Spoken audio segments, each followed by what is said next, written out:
What's going on, Cardinal Nation? Man, another disappointing loss. Losing this one 4-3 again to the San Francisco Giants in the first of three. Same score from Sunday's game and sort of a similar uh, game as Sunday when we lost to the Reds. And yeah, we came back, scored three unanswered runs, but then the Giants would tie it up and then eventually take the lead in the eighth. And it was close. We had a good chance to tie it or even win it at the bottom of the ninth. But we would strand two runners, and yes, that was disappointing for sure.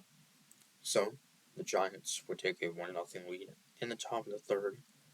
RBI ground out by J.D. Davis. That would give the Giants a 1-0 lead. And then they would go up 2-0. Next batter, Mitch Haniger, former Seattle Mariner, RBI double. That would make it a 2-0 San Francisco leadoff Matt Liberatore. And then we will cut the lead 2-1 in the bottom of the fifth. Solo home run by Paul DeYoung, his ninth of the season. And so that would make it a 2-1 game, and then we would take a 3-2 lead in the bottom of the sixth. Paul Goldschmidt, two-run home run, his 11th of the year, and RBIs 29 and 30 for Goldie. That would give us a 3-2 lead, and Liberatore, a pretty solid outing. 6 innings, give up 2 runs, walked 2, and struck out 5. So he was pretty solid. But then in the top of the seventh, Andre Palante would come in and would get the first two guys on a strikeout and a flyout, but then would walk Wilmer Flores, and then Davis with a single, and then Mitch Haniger with an RBI single to right. That would score a run and tie the game up 3-3, so that was tough. Getting the first two guys and then allow the tying run to score. So, and then Chris Stratton in the eighth would get Schmidt, the first batter, to fly out. And then rookie catcher Patrick Bailey with a double, and then Brandon Crawford would drive him in and give the Giants a 4-3 lead. And Stratton, who's been really good this season for the Cardinals. And then in the bottom of the eighth,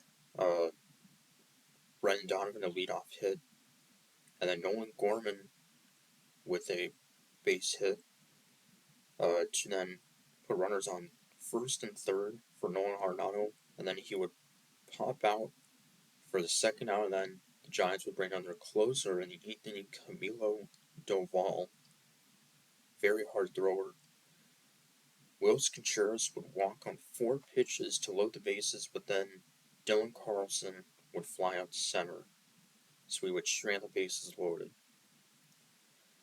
But then Steven Matz, a scoreless and perfect ninth inning to keep it a 1-run game.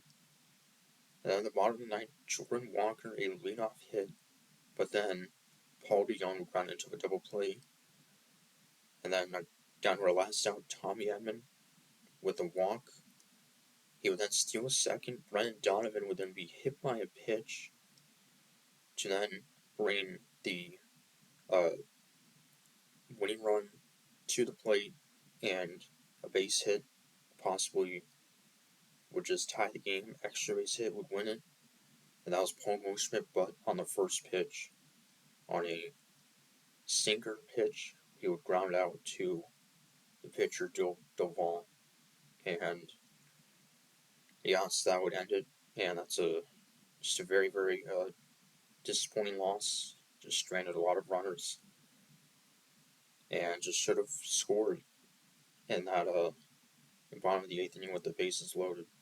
So, but Liberatore was solid, but just the bullpen couldn't hang on with the lead. So, try and bounce back. Hopefully, force a rubber game. Tuesday, we'll have our ace Jack Flaherty getting the start against Alex Cobb for the Giants. Flaherty, who was outstanding in his last term, went 6 scoreless innings, although he walked 5, but he was still great. And he's been very solid. So, and also, uh, tough news is the Cardinals will be without our closer, Ryan Helsley, as he's placed on the IL, 15-day IL with a forearm strain.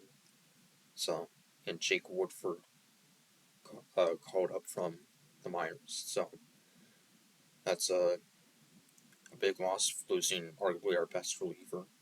So, till Tuesday, Comics Rare Second Go Cards.